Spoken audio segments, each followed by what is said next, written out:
I am going to show you the proper push-up, but in order to do this, I don't have cameras from multiple angles, so I'm gonna be standing most of the time, but know that this is for a full push-up on the ground or elevated, making sure you have good form, no matter which option you choose.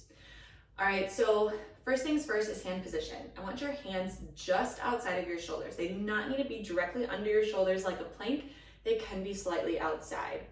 I also want to make sure your elbows come back at about 45 degree angles, give or take. Everyone's shoulders are a little bit different, or everyone's push-up's gonna look a little different, but generally, I wanna make sure you're not all the way out here, okay? Anywhere below that feels comfortable for you is totally fine.